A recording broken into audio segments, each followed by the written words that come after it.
How did SpaceX crush Boeing and ULA? The space travel market is witnessing intense competition between two giants, SpaceX and Boeing.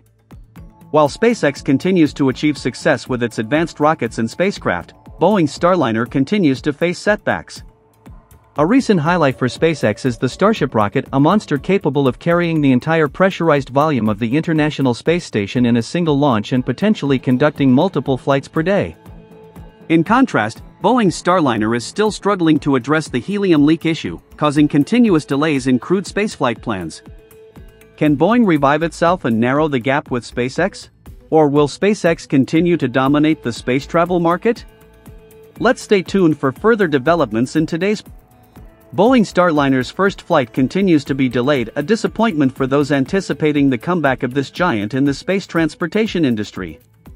After 7 years of development, it seemed ready for liftoff, but Starliner encountered obstacles just before its crewed test flight.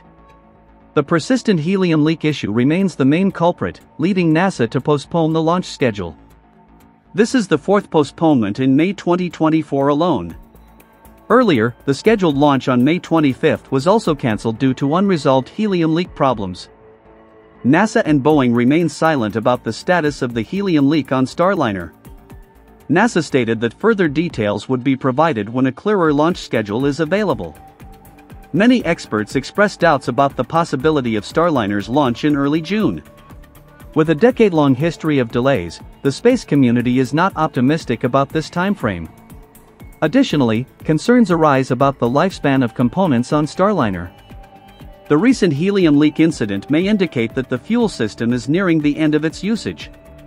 Boeing previously mentioned fueling Starliner within 60 days before launch to mitigate the risk of fuel reacting with moisture, corroding the thruster valves, an issue that caused the postponement of the August 2021 test flight.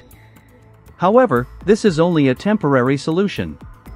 Boeing's vice president and Starliner program director, Mark Nappy, mentioned they are developing a long-term solution by redesigning the propulsion system instead of changing valve structures. This solution is expected to be implemented for future Starliner missions, at the latest by the second mission. However, the issue of lifespan extends beyond the propulsion system. Can other components on Starliner maintain safe operation for long? This is a question Boeing needs to answer soon to ensure the sustainability of its spacecraft. Not only Starliner, but ULA's Atlas V rocket also faces troubles, raising concerns about the lifespan of the pressure relief valves. The specific issue is with the self-regulating liquid oxygen pressure relief valve on the Centaur upper stage of the Atlas V. This issue caused an unusual buzzing sound, audible to ground teams at the launch site. Although rare, a similar incident occurred about 10 years ago on mission AV-53 when the Atlas V launched NASA's $1.1 billion magnetospheric multiscale mission. The continuous setbacks of Starliner and Atlas V raise questions about the competitive capability of the U.S. aerospace industry. While China is advancing its space activities, the U.S. is grappling with internal issues.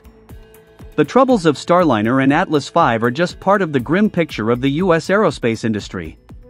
Delays and inefficiencies are causing the U.S. to lose ground to China, which is accelerating space exploration activities. While ULA faces many challenges, SpaceX continues to achieve success. Although securing only 40% of the NSSL Phase 2 contracts, National Security Space Launch Phase 2 program, a modest figure compared to ULA, SpaceX's achievements embarrass other experienced contractors. SpaceX's reusable Falcon 9 rocket operates at significantly higher frequency than ULA. In just the first half of 2024, SpaceX conducted up to 50 launch missions with Falcon 9, a dream figure for any satellite launch company, especially ULA, which only performed 3 launches last year due to transitioning to the Vulcan rocket. ULA struggles against SpaceX's dominance.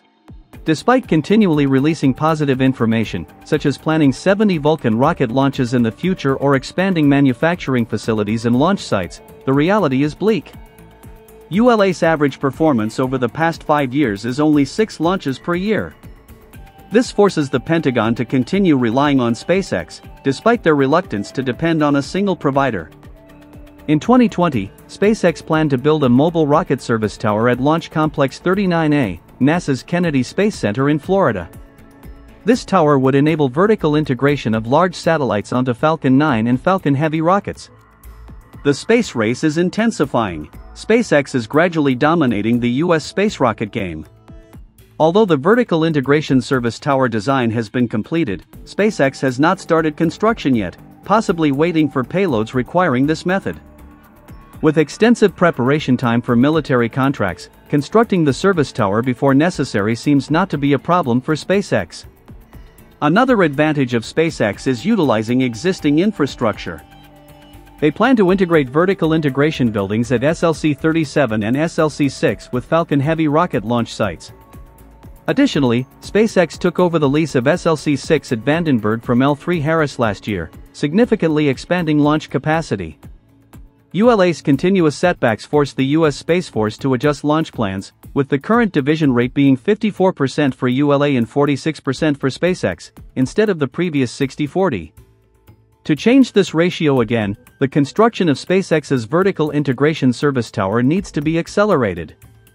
This is not a difficult task for SpaceX, known for its rapid rocket development. However, the greater challenge lies with the U.S. government.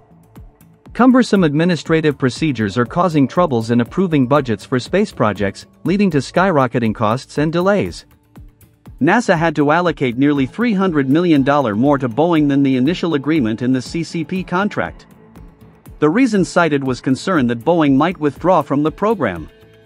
Contrary to Boeing, the opportunity to fly to the International Space Station (ISS) is more open than ever with SpaceX. NASA has recently awarded SpaceX 5 additional crewed missions, worth $1.4 billion, $288 million per mission. This decision follows the extension of the Crew Dragon contract for an additional 3 flights in February 2022, raising SpaceX's total CCP contract value to $4.93 billion. The contract expansion aims to ensure the capability of sending American astronauts to the ISS until 2030. Along with Boeing's 6 Starliner missions, NASA plans to maintain alternating operations between Starliner and Crew Dragon until the ISS retires in 2030. However, the future of Starliner is becoming uncertain. Although NASA promises to use Starliner after completing safety certification, there have been no additional contracts awarded to Boeing yet. In the context of the ISS nearing retirement, NASA's decision not to add more Starliner missions may indicate that they have sufficient flights until 2030. Additionally, the fixed-price contract with SpaceX helps NASA save significant costs compared to the cost-plus contract with Boeing.